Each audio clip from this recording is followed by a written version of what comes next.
Kryetari i Partisë Demokratike Sali Berisha lajmëroi nisjen e një foltoreje para kryeministrisë, si kundër përgjigje ndaj vendimit të majorancës një ditë më parë për të ndërprerë diskutimet në parlament e për të kaluar direkt në votim.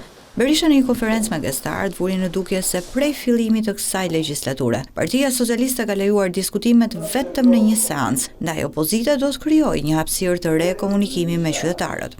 Do i sugjeroj grupit parlamentar dhe partisë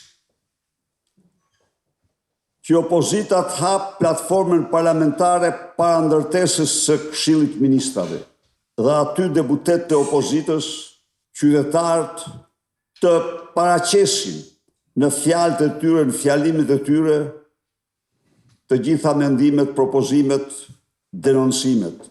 Berisha sqaroi se kjo strategji nuk do të thotë bojkot, pasi opozita do të vazhdojë betejën në parlament.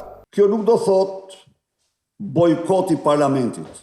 Jo, dhe kësaj dhune të pandërprerë, kësaj mbyllje goje të opozitës në parlament, ajo do i përgjigjet me mjete adekuate, si në komisione, ashtu dhe në sallën e parlamentit. Ndërkaq lideri i opozitës lajmëroi se betejë kundër ligjit të barazisë gjinore nuk ka marrë fund. Partia Demokratike nuk pajtohet me këtë ligj. Do ndërmarrë të gjitha hapat kushtetuese, do rikonsideroj referendumin për anullimin e këtij ligji.